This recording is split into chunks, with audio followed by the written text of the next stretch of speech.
네, 이번 3월 말씀 시리즈가 우리 교회를 처음 오신 분들 또 많이 좀 배려라면 배려이고요. 그분들이 꼭 들으셨으면 좋겠다라는 취지에서 이렇게 준비되고 있는데요. 그래서 조금 준비된 순서들이 있습니다. 그래서 오늘은 5년 전에 세례를 받으시고 이렇게 한 걸음 한 걸음 신앙의 길을 가고 있는 어떤 형제님이 자신의 그 세례 받고 5년 동안 걸어온 그 신앙의 발걸음들을 돌아보면서 나눔을 해주실 것이고, 그분의 또 부인과 함께 또 준비된 특송 또 해주시고, 그 다음에 이어서 말씀 나누도록 하겠습니다. 우리 서정필 형제님 나오실 때 큰 박수로 환영해 주시면 감사하겠습니다.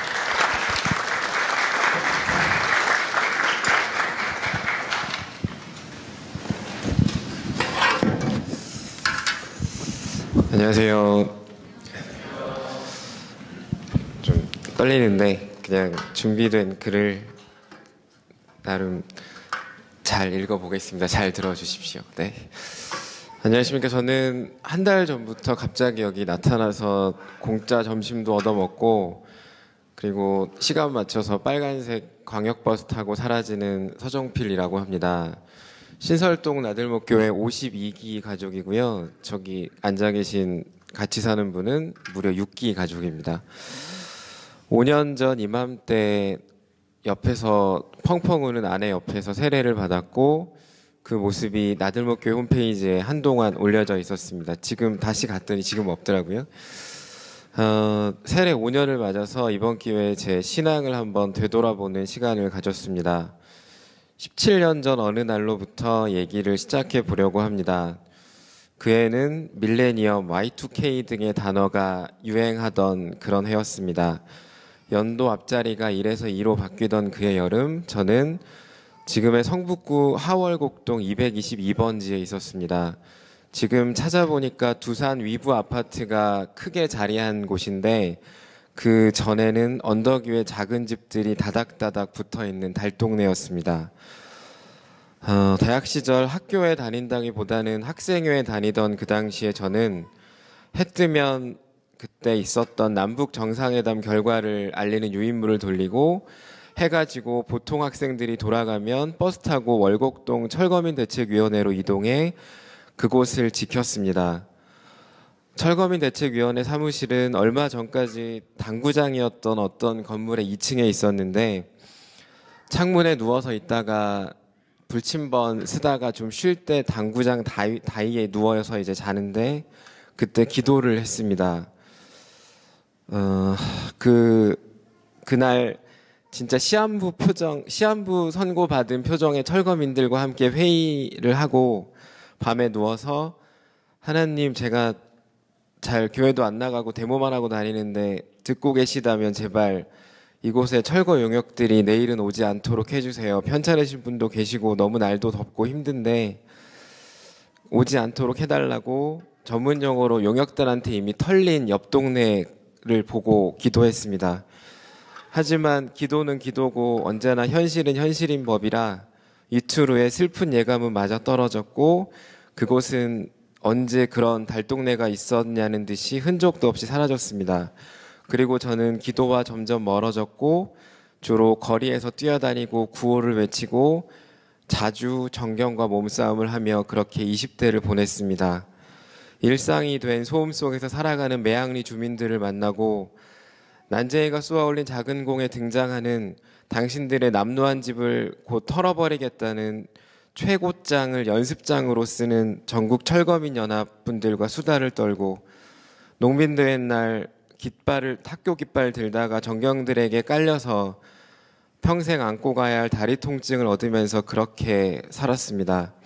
그래서 그때는 편하게 자가용 타고 교회에 가서 일요일 하루를 온전하게 교회에서 보내는 이들의 삶과 제가 그때까지 현실 속에서 만난 분들의 삶의 접점을 찾을 수가 없었습니다.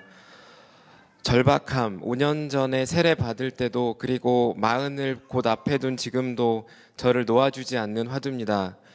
제가 그때 겪었던 장소마다 느껴지던 절박함, 내일은 꿈꾸지도 않을 테니까 오늘 숨만 좀 쉬게 해달라고, 제발 때리지만 말라고, 누워서 잘 수 있는 최소한의 공간만 달라고, 그냥 살게만 해달라고 하는 그 간절한 바람들. 하지만 안타깝게도 그 바람들은 거의 이루어지지 못했습니다. 월곡동만큼이나 많이 남루한 구로동 섬돌야학에서 산수 가르칠 때, 건물 주인이 월세 몇 푼 올려달라고 했을 때 다 가난한 사람들이라 도와주는 이가 없어서 검정고시 준비하던 이들이 갈 곳이 없어졌지만 방법이 없었습니다. 그런 현실 앞에서, 내일이 사치인 그들 앞에서 하나님을 얘기하는 게 솔직히 신기했습니다. 전도하는 이들을 볼 때마다 하나님을 알리는 게 아니라 자신들의 여유를 자랑하는 것처럼 보였습니다.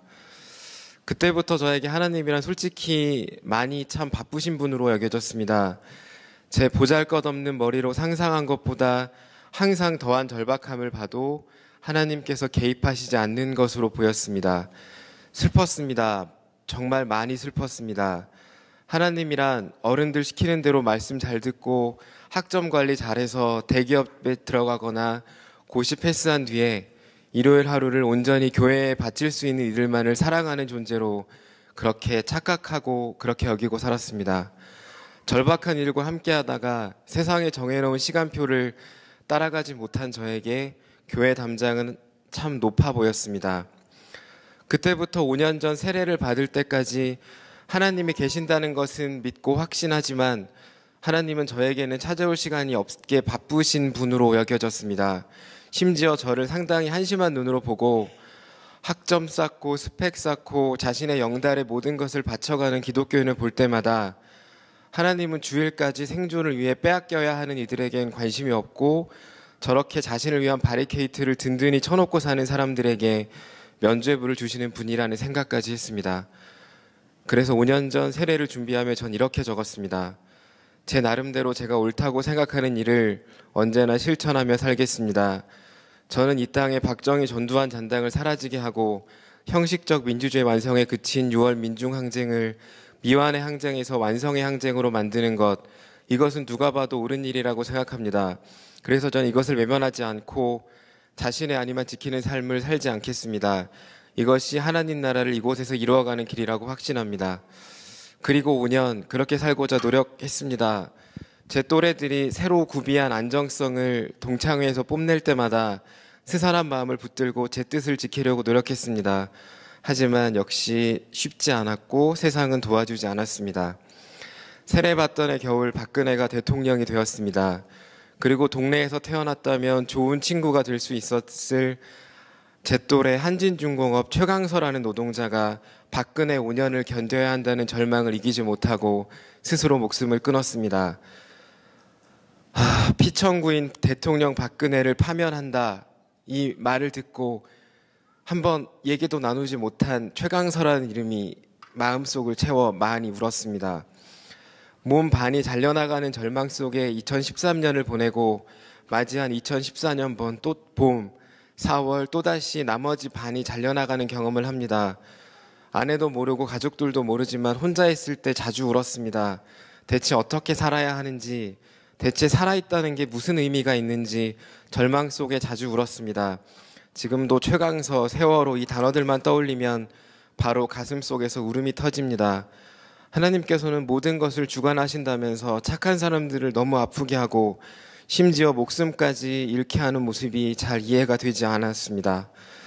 하지만 이제는 약한 철이 들었는지 하나님을 심판자, 악을 평가하는 자가 아니라 함께 아파하는 존재로 여기기 시작했습니다.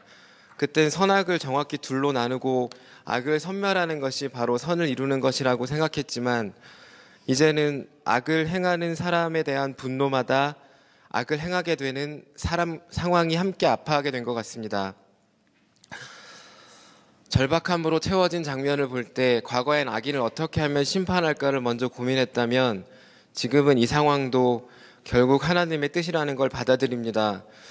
하지만 제가 겪어봐서 그 사람들이 얼마나 아픈지 알기 때문에 제발 착한 사람들이 더 이상 너무 아프게만 하지 않게 해달라고 기도합니다. 지금도 사실 평안하게 일주일을 보내고 일요일 하루를 교회에 온전히 바치는 사람들이 신기합니다.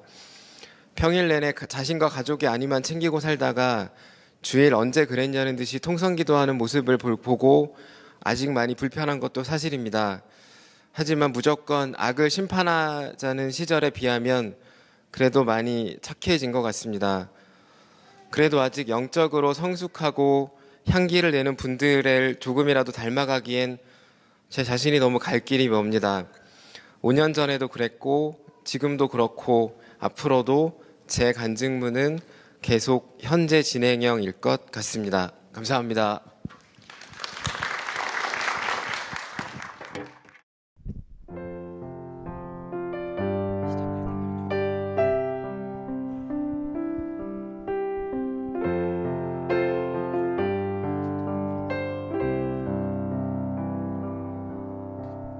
밤의 꿈은 아니리 오랜 고통 다한 후에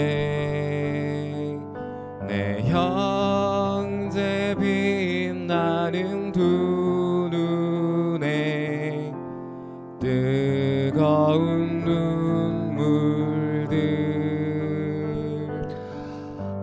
줄기 강물로 흘러 고된 땀방울 함께 흘러 드넓은 평화의 바다에 정의의 물결 넘치는 꿈 그날이 오면 그날이 오면 내 형제 그리운 얼굴들 그 아픈 추억도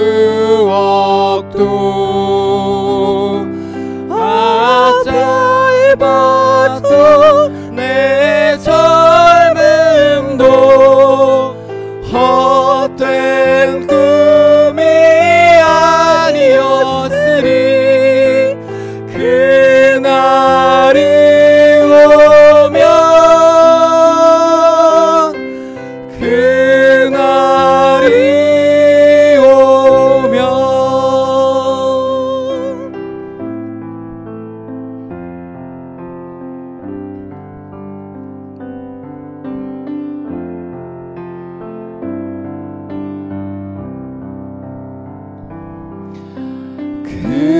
그날이 오면 그날이 오면 내 형제 그리운 얼굴들 그 아픈 추억도 앞이 맺힌 그 기다림도 헛된 꿈이 아니었으리 그날이 오면 그날이 오면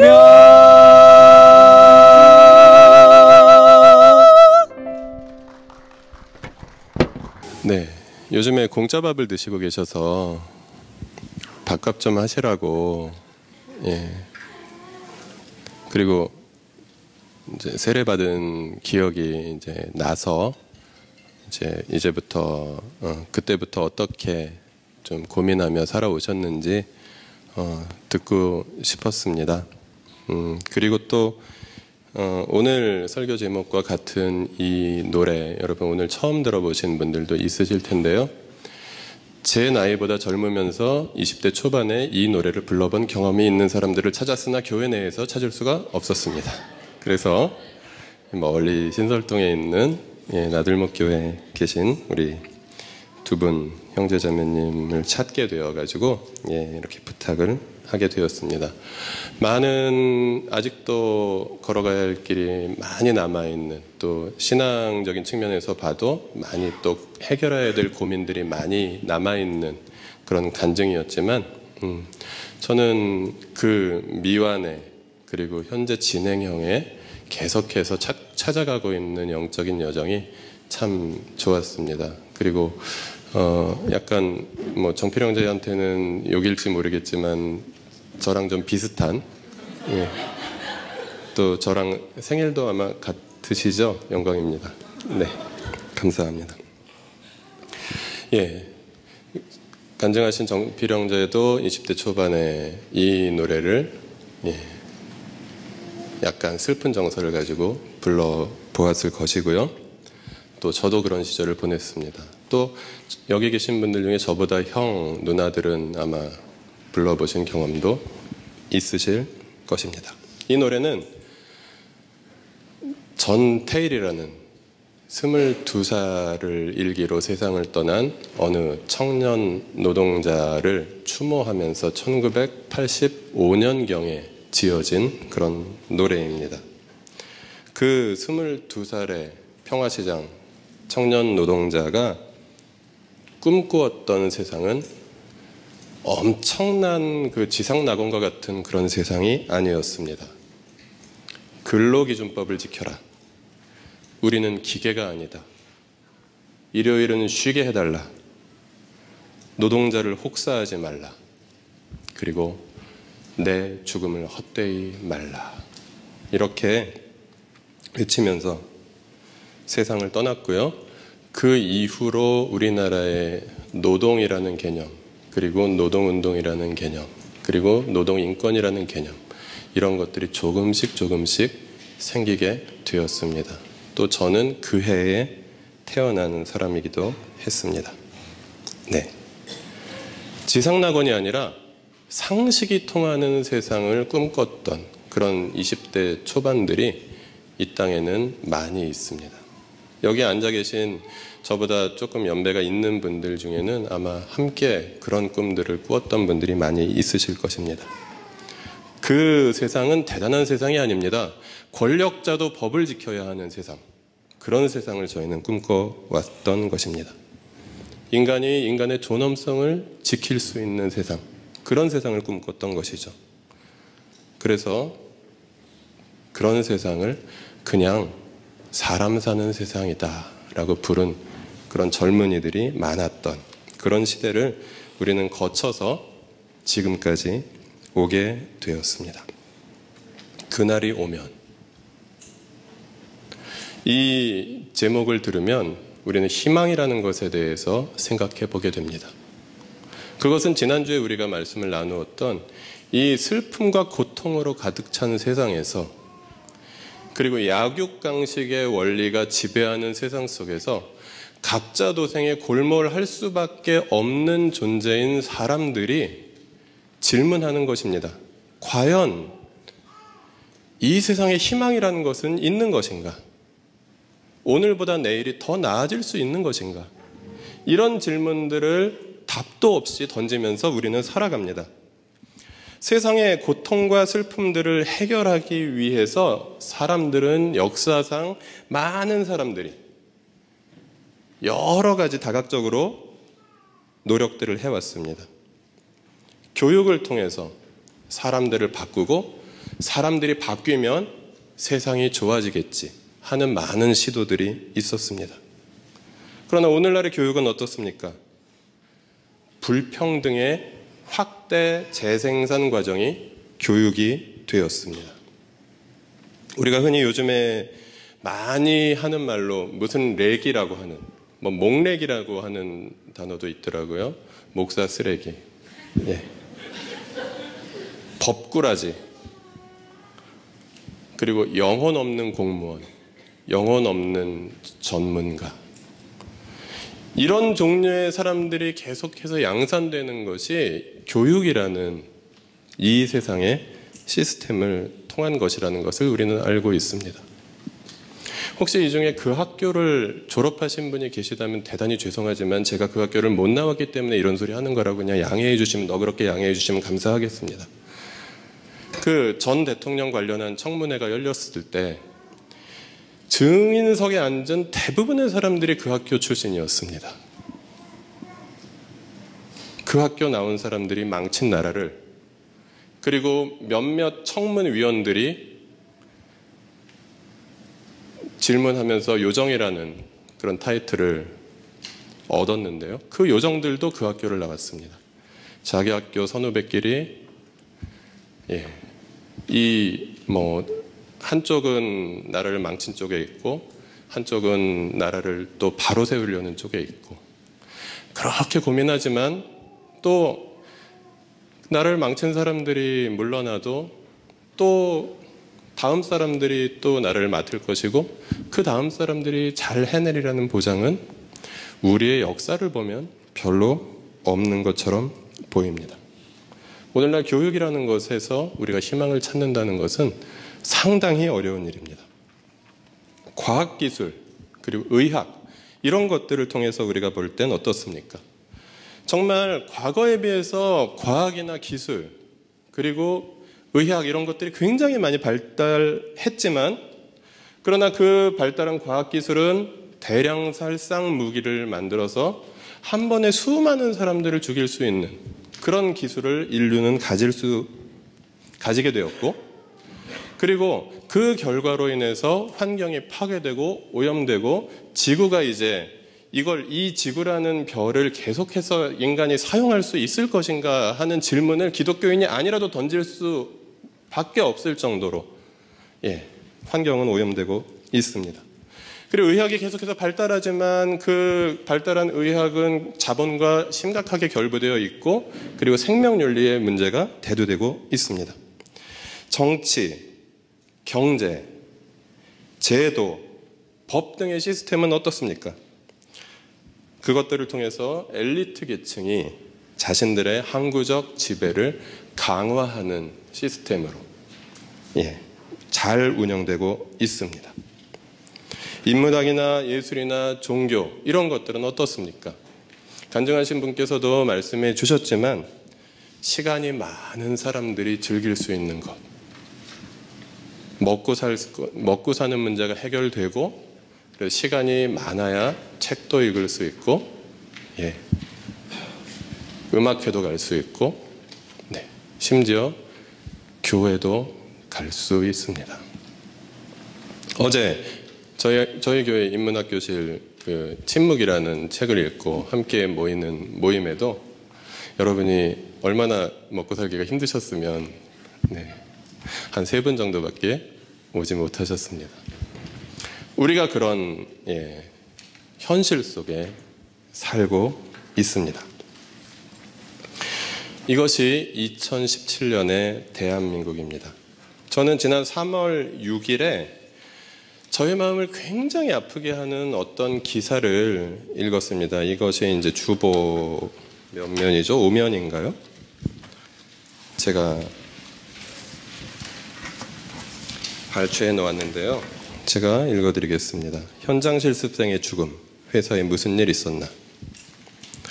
지난 1월 23일 오후 1시에 전북 전주시 한 저수지에서 여성 시신 한 구가 물 위에 떠올랐다. 전주의 한 특성화고 졸업을 앞둔 학생 A씨였다. 한 고객 상담센터에서 실습을 하고 있는 현장 실습생이라는 것과 업무상 스트레스를 심하게 받은 것만이 단신 뉴스를 통해 전해졌다. 유서를 남기지 않았다. A씨가 전날 친구에게 나 죽을라고 라는 짤막한 메시지를 남긴 것이 전부였다. 도대체 왜 꿈에라도 나타나면 물어보고 싶어요. 40여일이 지나고 만난 A씨의 아버지는 어렵게 말을 꺼냈다. 기자가 만난 A씨의 친구와 전화로 이야기를 나눈 담임 선생님도 그럴 아이가 아니라고 말했다. 쉽게 극단적인 선택을 할 친구가 아니라는 것이다. 19살 고교생이 감당하지 못할 일은 무엇이었을까? 이제 막 성인 나이에 접어든 A씨는 모 회사 고객 상담을 대표하는 모 회사에서 현장 실습생으로 5개월 가까이 근무했다. A씨는 전북 전주시에 위치한 고객센터에 근무했다. A씨의 아버지는 딸과 나눈 문자 메시지를 보여줬다. 지난해 10월 말에 나눈 문자 메시지였다. 아버지, 언제 와? A씨, 회사요. 콜수 못 채웠어. 콜수를 다 채우지 못해서 퇴근이 늦는다고 A씨가 언급한 시간은 오후 6시를 넘긴 6시 42분이었다. 퇴근이 6시를 넘기는 일이 많았다고 아버지는 말했다.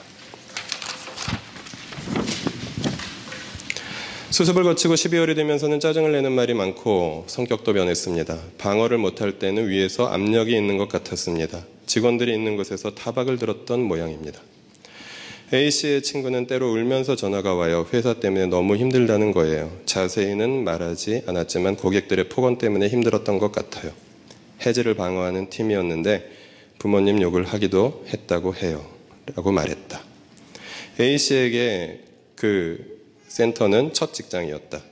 누구한테 지는 것이 싫고 자립심이 강한 것으로 알려진 A씨는 준비도 열심히였다. 불과 몇 달이 지나고 A씨는 친구들에게 회사가 너무 힘들다며 고통을 토로하기 시작했다. 그때 그만두라고 할 것을 그랬어요. A씨를 아는 이들은 이 같은 말을 하지 못한 것을 후회하고 있었다. 힘든다는 말에 힘내라는 위로를 건넸던 이들은 지난 한 달간 내 탓이라고 자책하며 힘든 시간을 보냈다. 리더였어요. 누구를 괴롭히는 것이 아니라 다른 친구를 먼저 생각하고 챙겼어요. 한 친구의 생일에는 자신이 갖고 있던 금부치를 팔아 맛있는 것을 사주기도 했고 알바를 하고 받은 임금으로 부모님께 용돈을 드린다며 현금 지급기를 찾기도 했다.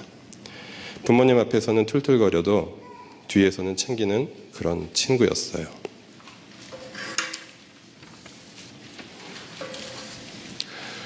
이 기사에는 2017년의 대한민국의 현 주소가 아주 극명하게 드러나 있습니다. 우리나라 IT 산업의 그늘이 잘 나타나 있습니다. 자본주의에 얼마나 자본주의가 사람을 파괴하는지를 잘 말해주고 있습니다. 가불관계로 엮여있는, 그리고 이 땅의 교육 문제, 그리고 청소년 문제가 여기 들어있습니다. 감정 노동자들의 애환이 여기 들어있습니다. 그리고 하도급 하청 노동의 문제가 여기 들어있습니다. 약육강식, 무한 경쟁의 체제 속에서 한 고등학교 졸업반의 학생이 스스로 목숨을 끊어야 했던 그런 아픔이 여기 있습니다. 아니 뭐 대단하게 뭐라고 우리가 이야기를 하지 않아도 한 아이가 조금 일찍 결혼했다면 제 또래들의 딸 정도 나이였을 그 아이가 취업을 하기 위해서 들어갔던 회사에서 감정노동을 하다가 그렇게 스스로 목숨을 끊어야 하는,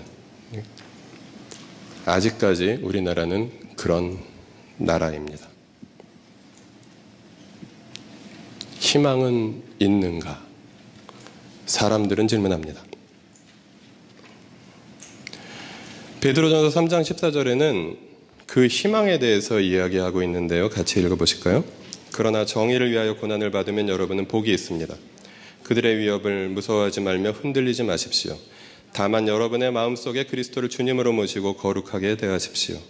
여러분이 가진 희망을 설명하여 주기를 바라는 사람에게는 언제나 답변할 수 있게 준비를 해 두십시오. 성경의 한 구석에서 희망을 찾을 수 있었습니다. 그런데 그 희망이 정말 실제로 효력을 가지고 있는, 우리가 붙잡아도 되는 희망인지 그것을 한번 생각해 보고 싶습니다. 희망이 우리를 그리스도인으로 살게 해준다라는 사실입니다. 만약에 오늘보다 내일이 더 좋은 세상이 올 것 같다라는 희망이 없다면 그냥 각자 도생하는 것이, 뭔가 세상을 바꾸려 노력하거나 더 나은 세상을 위해서 기도하거나 누군가를 위해서 돕고 사랑을 나누거나 이런 모든 것들은 부질없는 것이며 각자 도생하는 것이 가장 현실적이고 가장 현명한 생존 방식이라는 것입니다. 그래서 희망이 없는 그리스도인들이 그냥 각자 도생하는 모습 속에서 사람들은 절망합니다. 저의 친구 한 분이 우리와 함께 예배를 드린 지가 한 2달째 되어가고 있는데요. 그분이 지난 나들목에 올려지기를 원치 않는 것에 체크해 주시고 지난주에 적어내신 글입니다. 그래서 지난 나들목에 그분의 뜻을 존중해서 올려드리지 않고 주보에 이렇게 실었습니다. 지난주 말씀을 듣고 반응해 주신 건데요. 예수의 진정한 가르침이 정녕 오늘 말씀과 같다면 어찌하여 그토록 오래 지금까지 기독교인들은 그렇게 살아오지 않았을까요? 그렇게 사는 기독교인이 그토록 적었을까요? 성경도 좋은 세상이 오기를 기다리는 좋은 세상으로 바꾸고 싶은 소수의 바람은 아닐까 하는 생각이 듭니다. 이것이 진지하게 신앙을 고민하며 교회를 바라보는, 그리고 기독교인들의 삶을 바라보는 상식적인 보통 수준의 사람들이 교회를 바라보면서 던지는 질문이다라는 사실입니다. 이 세상 사람들은 심지어 교회의 모습을 통해서도, 우리 기독교인들의 모습을 통해서도 세상에 희망이 있다는 것을 발견하지 못한다는 것입니다. 그래서 희망이라는 것은 없다고 말해도 지나치지 않습니다. 성경은 왜 사람들에게 희망이 없는지를 이렇게 설명합니다. 하나님을 거부한 본성을 따라 살아가는 그런 사람들의 비참한 상황 속에서 사람에게 희망이라는 것은 존재할 수 없다라고 말합니다. 여기 굉장히 슬픈 말씀이 한 절 있는데 같이 읽어보실까요? 창세기 3장 8절 9절입니다. 그 남자와 그 아내는 날이 저물고 바람이 서늘할 때에 주 하나님이 동산을 거는 소리를 들었다. 남자와 그 아내는 주 하나님의 낯을 피하여서 동산 나무 사이에 숨었다. 주 하나님이 그 남자를 부르시며 물으셨다. 내가 어디에 있느냐? 하나님이 자기의 형상과 모양대로 자기를 꼭 닮은 그 존귀한 존재인 사람을 만드시고 즐겁게 함께 교제하면서 살기를 원하셨으나 하나님의 명령을 순종하지 아니한 사람의 상태가 어떻게 되었는지 여기 잘 나타나 있습니다. 하나님의 낯을 피하여 숨을 수밖에 없는 존재가 된, 그러나 그를 하나님이 다 아시겠죠. 왜 얘가 숨었는지, 그리고 얘가 어디에 있는지 아십니다. 그러나 하나님은 물으십니다. 내가 어디에 있느냐? 여기에서 희망의 단서를 발견할 수 있습니다. 사람들을 찾으시는 하나님께 우리는 희망의 단서를 발견할 수 있고요. 그리고 하나님을 거부하고 숨어버린 인간에게서 우리는 희망을 찾을 수 없다는 것 또한 발견할 수 있습니다. 지난주에 읽었던 말씀 다시 한번 같이 읽겠습니다. 에베소서 2장 말씀입니다. 여러분도 전에는 허물과 죄로 죽었던 사람들입니다. 그때 여러분은 허물과 죄 가운데서 이 세상의 풍조를 따라 살고 공중의 권세를 잡은 통치자 곧 지금 불순종의 자식들 가운데서 작용하는 영을 따라 살았습니다. 우리도 모두 전에는 그들 가운데서 육신의 정욕대로 살고 육신과 마음이 원하는 대로 행했으며 나머지 사람들과 마찬가지로 날 때부터 진노의 자식이었습니다. 이것이 신약과 구약 성경이 말하는 인간의 절망스러운 상태를 이야기합니다. 하나님을 거부하고 하나님의 낯을 피해서 숨어버린 인간, 그리고 끊임없이 자신의 죄악된 본성을 따라서 거기에 충실히 살아가는 인간. 그래서 사람들은 사랑할 수 없고, 그래서 사람들은 서로 경쟁해야 하고, 그래서 사람들은 누군가를 짓밟아야 하고, 그래서 사람들은 살아남기 위해서 각자 도생하고 있다라는 사실입니다. 그래서 기독교는 인간을 죄인이라고 이야기합니다.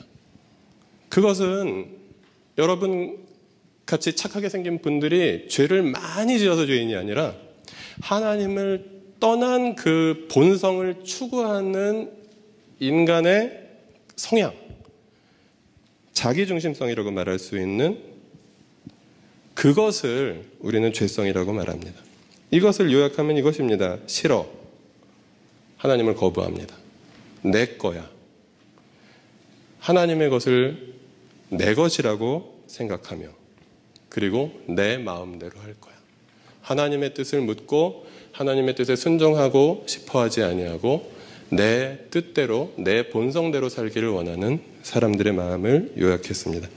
사람이 얼마나 악한 존재인지 제가 준비된 동영상을 하나 보여드리도록 하겠습니다. 같이 보시죠.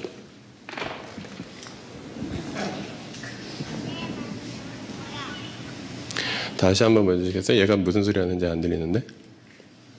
싫어. 내 거야. 내 마음대로 할 거야. 네.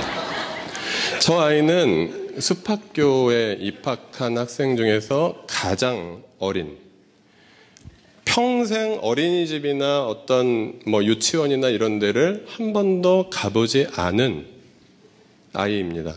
근데 저 아이는 이렇게 말합니다. 싫어. 내 거야. 내 마음대로 할 거야. 좀 연출된 장면 같지 않으세요? 그래서 연출된 장면이라고 의심하시는 분들을 위해서 한 장을 더 준비했습니다.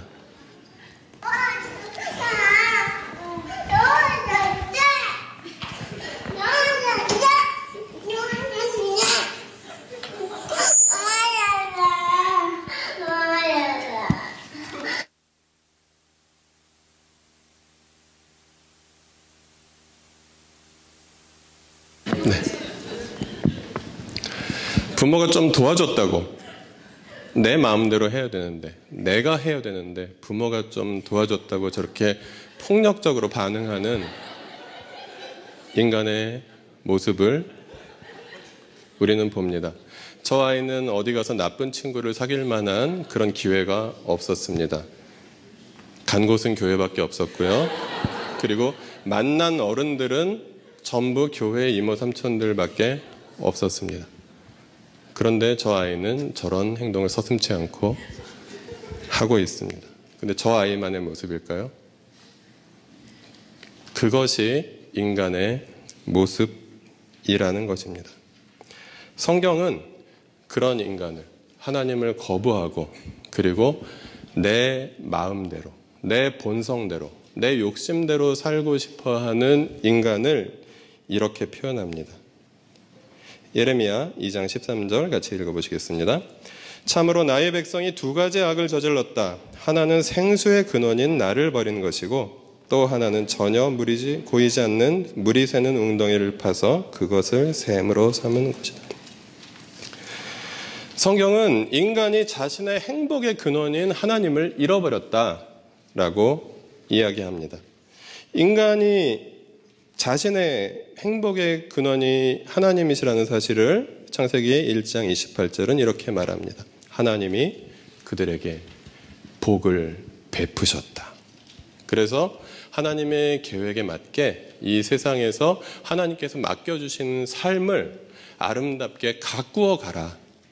그런데 그 하나님의 부탁을 저버리고 내 뜻대로, 내 욕심대로 살아가고자 하는 사람들, 그래서 그 본성을 극복하지 못한 사람들이 과학기술을 발전시키고 교육을 열심히 하고 문화예술을 발전시키고 정치, 경제, 제도 이런 것들을 아무리 발전시켜도 그 발전한 인간 사회에서 악이 사라지지 않고 고통이 사라지지 않고 슬픔이 사라지지 않고 계속해서 새로운 고통과 슬픔들이 만들어지는 그런 세상을 우리가 살아가고 있다는 것입니다. 오늘도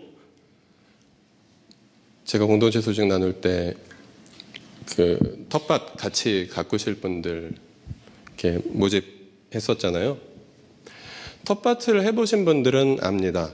텃밭에서 잡초를 제거하는 법이 어떤 것인지요. 제가 또 최근에 어느 가족분한테 텃밭에 그 지난 가을에 떨어진 낙엽을 쫙 깔아놓으면 잡초가 자라지 않는다라는 그 신기술을 제가 전수를 받긴 했으나 일반적으로 텃밭에 이미 난 잡초를 제거하기 위해서는 뿌리를 뽑아야 됩니다. 뿌리를 뽑지 않고 그냥 밑둥만 잘라내면 더 강력하게 잡초가 자라납니다. 그 인간성의 뿌리에 들어있는 그 자기중심성, 하나님 뜻대로 하지 않을 거야, 싫어, 내 거야, 내 마음대로 할 거야, 이 욕망을 끊어내지 않으면, 그리고 그것을 하나님께로 복종시키지 않으면 인간에게는 희망이 없다라는 것입니다.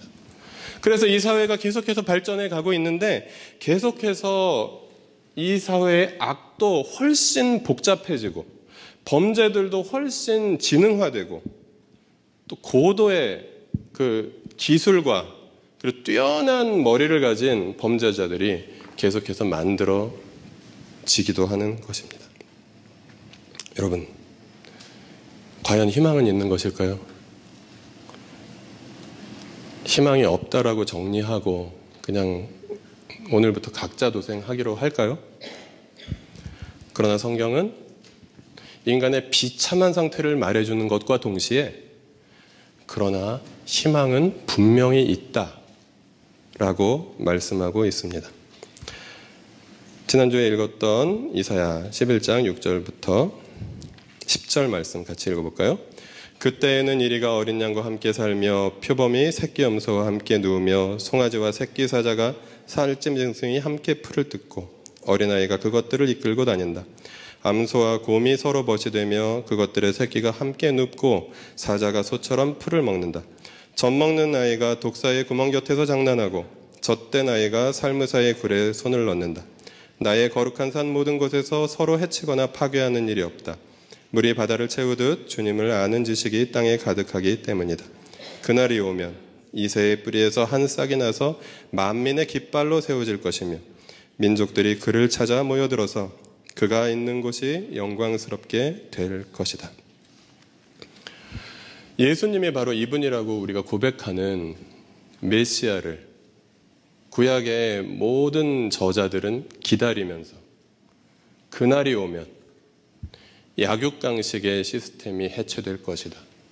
그날이 오면 참된 평화가 임할 것이다 라고 꿈꾸고 있었습니다. 그리고 신약성경의 가장 마지막 그 책이고 가장 마지막에서 두 번째 장에 있는 이 말씀 한번 읽어볼까요? 요한계시록 21장 말씀 읽겠습니다. 보아라, 하나님의 집이 사람들 가운데 있다. 하나님이 그들과 함께 계실 것이요 그들은 하나님의 백성이 될 것이다. 하나님이 친히 그들과 함께 계시고 그들의 눈에서 모든 눈물을 닦아주실 것이니 다시는 죽음이 없고 슬픔도 울부짖음도 고통도 없을 것이다. 이전 것들이 다 사라져 버렸기 때문이다. 네, 이 두 본문을 통해서 우리가 살펴볼 수 있는 것은 인류의 희망이 있다고 성경은 말하고 있다는 것입니다. 그 희망은 어디에 있는가? 무엇을 근거로 하고 있는가?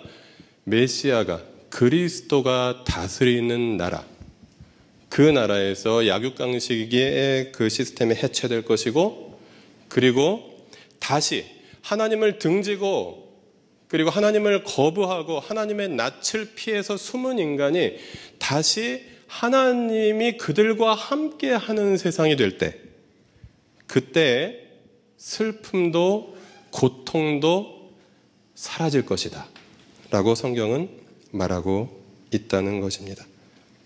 그래서 그 구약이 그렇게 갈망하던 메시아 그리스도가 오셔서 그 나라를 시작했다고 믿는 것이 기독교 신앙입니다. 그리고 그 나라가 아직 완성되지 않았으나 다시 오셔서 요한계시록의 말씀처럼 다시 오셔서 완전히 완성하실 것이다. 그래서 참된 세상이 이루어질 것이다 라고 믿는 것이 기독교 신앙입니다. 그럼 그날까지 우리는 어떻게 살아야 할까요? 다시 한번 지난주에 읽었던 마태복음 19장 말씀 읽어볼까요? 그 젊은이가 예수께 말하였다. 나는 이 모든 것을 다 지켰습니다. 아직도 무엇이 부족합니까? 예수께서 그에게 말씀하셨다. 내가 완전한 사람이 되려고 하면 가서 내 소유를 팔아서 가난한 사람에게 주어라. 그리하면 내가 하늘에서 보화를 차지하게 될 것이다. 그리고 와서 나를 따라라. 그러나 그 젊은이는 이 말씀을 듣고 근심을 하면서 떠나갔다. 그에게는 재산이 많았기 때문이다. 예수께서 제자들에게 말씀하셨다. 내가 진정으로 너희에게 말한다. 부자는 하늘나라에 들어가기 어렵다. 내가 다시 너희에게 말한다. 부자가 하나님 나라에 들어가는 것보다 낙타가 바늘기로 지나가는 것이 더 쉽다. 제자들이 이 말씀을 듣고 깜짝 놀라서 말하였다. 그러면 누가 구원을 얻을 수 있습니까? 예수께서 그들을 눈여겨보시고 말씀하셨다. 사람은 이 일을 할 수 없으나 하나님은 무슨 일이나 다 하실 수 있다. 그 희망의 나라는 예수께서 다스리고 하나님이 사람과 함께 하시는 회복되는 세상은 우리의 힘으로 만들 수 있는 것이 아니다라고 성경은 말합니다. 그러나 그날이 올 때까지 너희들은 뒷짐지고 있거나 그냥 각자 도생하여라 라고 말하고 있지도 아니하는 것은 분명합니다. 예수님께서는 말씀하셨습니다. 너의 소유를 다 팔아서 가난한 자들에게 나누어 주고 너희는 나를 따라라. 우리가 싫어하는 말씀이라고 우리가 지난주에도 이야기 나눴었지요. 이 말씀을 우리가 어떻게 순종할 수 있겠습니까? 예를 들어서 여기 있는 앞에 계신 한 분이 가진 것을 다 팔아서 가난한 자에게 나누어 주면 이분도 가난한 자가 됩니다. 그럼 그 옆에 있는 분이 또 다 팔아서 나누어 줘야 합니다. 그 순환이 반복될 것입니다. 그러나 생각해 보십시오. 만약에 모든 부자들이 한꺼번에 자기의 것을 다 팔아서 가난한 자들에게 나누어주면 어떻게 될까요?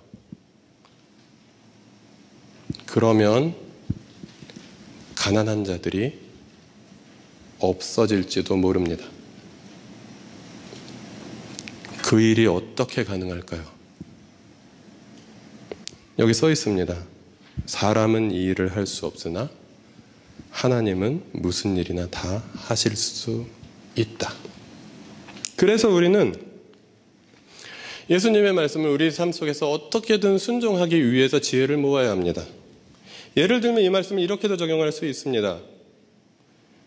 부자 청년이 예수를 떠난 사회, 각자 도생을 치열하게 해야 하는 약육강식의 사회, 그런 사회를 우리는 오늘날 신자유주의 체제라고 이야기할 수 있습니다. 그리고 만약에 부자 청년의 재물을 다 빼앗아서 국가가 관리하고 모든 사람에게 공평하게 나눠준다고 생각해 보십시오. 그런 사회가 있었습니다. 소련식 공산주의가 그랬습니다. 그러나 이 신자유주의는 돈을 가진 자가 권력을 가지는 사회였고요. 그리고 소련식 공산주의는 권력을 가진 자가 돈을 가지는 사회였습니다. 똑같이 약육강식의 사회였다라는 것입니다. 그러면 부자 청년이 자기가 다 가진 것을 다 팔아서 가난한 자들에게 나누어 주기 전에도 그 일부를 이웃과 함께 나누는 것이 가능합니다. 그 사회 시스템을 우리는 복지국가라고 합니다.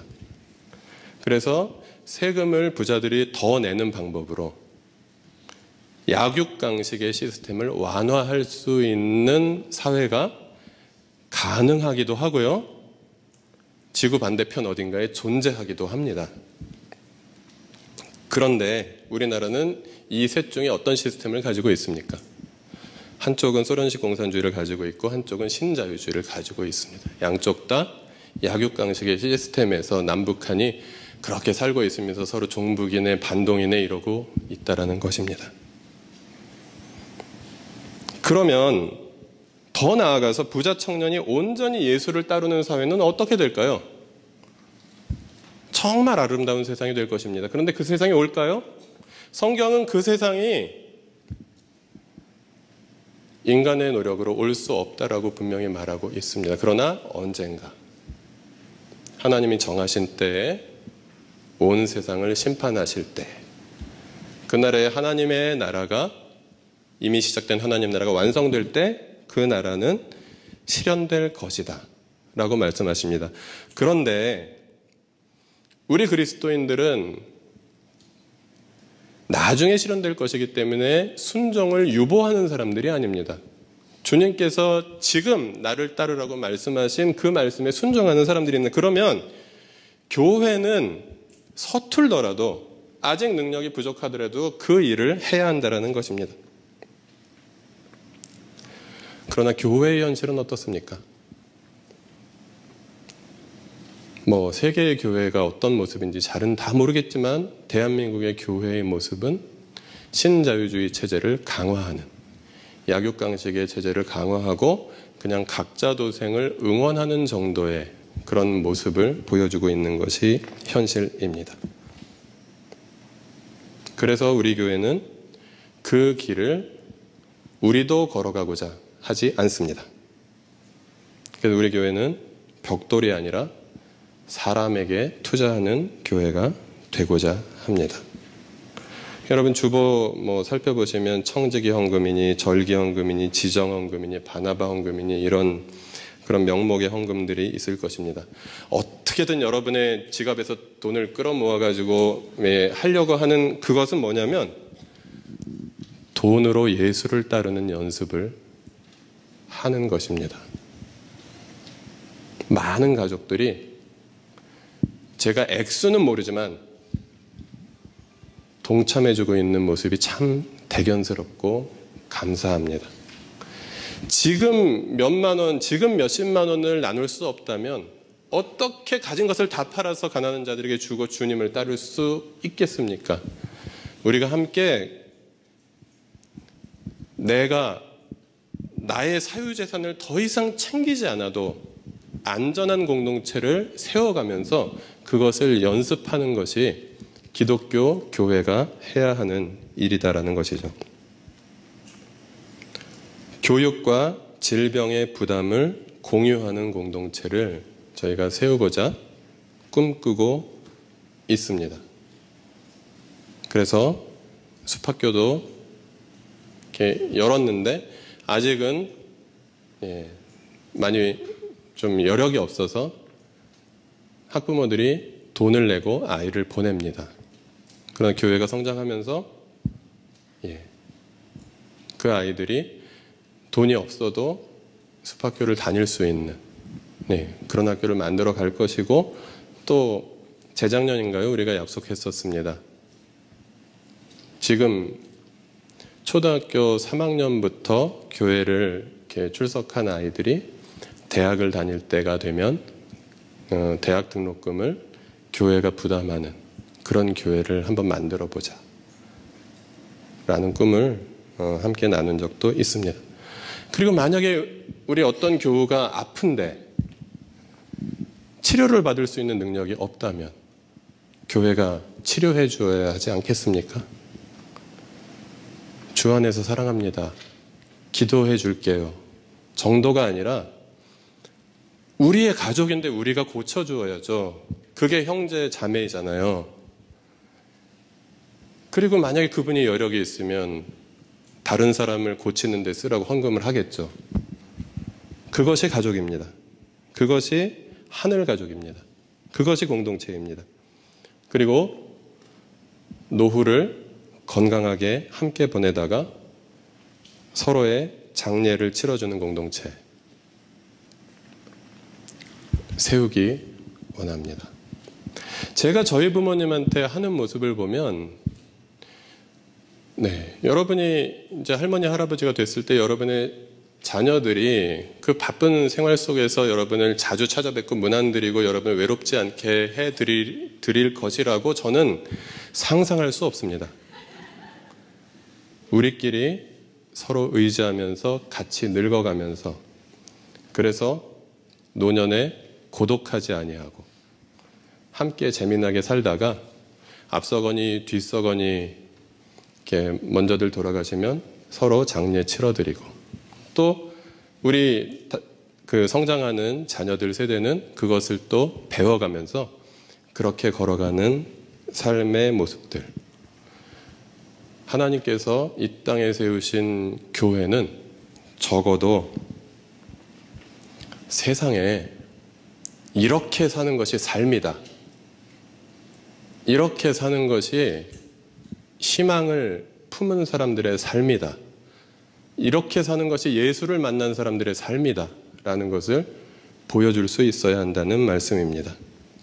지난주에 이미 멈춰버린 기차에서 내리자라고 말씀을 드렸더니 많은 분들이 고민을 하기 시작했습니다. 아니, 그러면 사업도 접고 직장도 그만둬야 하는 것인가요?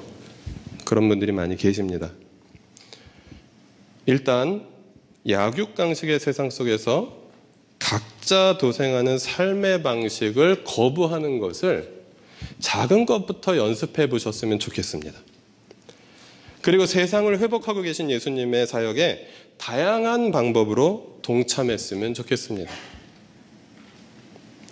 그러지도 않을 거면서 직장 그만두시지 마시고요. 네, 특별히 그 직장 자체가 범죄 조직인 그런 기업이나 이런 데 다니지 않으신다면 계속 다니셔도 됩니다. 그러나 연습해야 됩니다. 희망을 추구하는 것을 연습하고, 그리고 예수님의 이 세상을 회복하시는 사역을 발견하면서 거기에 동참하는 것. 그리고 이 땅의 많은 약자들을 연대하고 새로운 세상을 꿈꾸는 사람들과, 그들이 기독교인이 아니더라도 함께 연대하면서 또 도와가면서 우리가 믿는 예수님은 이런 분이야, 우리가 마음속에 품은 희망은 이런 것이야 라고 친절하게 설명해 드릴 수 있어야 하겠죠. 우리 대한민국이 정말 사람 사는 세상, 정말 자랑스러운 나라, 정말 약자들이 피눈물을 흘리지 않아도 되는 세상, 그런 서정필과 유영석이 꿈꾸었으며 과거에 우리가 감히 비교할 수 없는 존재이긴 하지만 전태일이 꿈꾸었으며 많은 사람들이 꿈꾸었던 그런 세상이 금방 올 것 같지는 않습니다. 그러나 대한민국이 좋아지는 것을 우리가 수동적으로 기다리는 존재가 아니라, 그리고 맨날 소리만 지르고 투쟁만 하는 존재가 아니라, 우리가 그런 세상의 모델이 되어서 그런 세상이 가능하다는 것을 보여주는 공동체, 그런 공동체를 우리가 함께 세워갔으면 좋겠습니다. 그래서 우리는 인간에게 희망이 없지만 성경에서 희망을 발견하며 예수 그리스도께서 2000년 전에 시작하셨고, 그리고 지금도 회복하고 계시고, 그리고 언젠가 완성하실 그 아름다운 세상을, 아름다운 내일을 꿈꾸며 살아갑니다. 지난 금요일 11시 몇 분경에 어느 재판관이 이런 글을 읽었습니다. 피청구인 대통령 박근혜를 파면한다. 박근혜 대통령이 박근혜 전 대통령 박근혜 씨가 되었습니다. 여러분, 그러면 세상은 나아질까요? 이틀이 흘렀는데 세상이 나아졌습니까? 정권이 바뀌면 세상이 나아질까요? 쉽게 우리가 대답할 수 있는 질문이 아닌 것 같습니다. 아직도 희망은 손에 잡히지 않습니다. 그러나 세상을 회복하실 예수님과 함께 하나님 나라의 잔치에 초대받은 자들이 바로 교회입니다. 그래서 함께 형제 자매된 이들과 더불어서 함께 기뻐하고 함께 슬퍼하고 또 함께 먹고 마시고 함께 일하고 또 함께 놀고 함께 자녀들을 키우면서, 그래서 그런 평범한 일상들을 함께 하면서 함께 꿈꾸고 함께 희망을 품고 함께 연습하면서 우리의 일상에서 하나님 나라를 닮은 세상을 우리가 먼저 살아보는, 그래서 이게 된다. 성경은 그냥 고대의 문헌이 아니라 실제로 지금도 살아서 역사하시는 하나님의 이야기다라고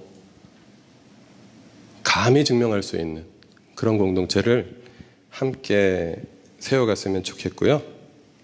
하나님 나라 복음 공동체의 삶으로 주님께서 여러분을 초대하십니다. 그래서 여러분, 혹시 실망하실지도 모르겠지만 예수를 믿는다는 것은 그냥 교회 열심히 다니는 것 정도가 아닙니다. 그런 삶을 선택하는 것입니다. 그 삶이 얼마나 행복한지 한번 함께 경험해 보시기 시작하셨으면 좋겠습니다.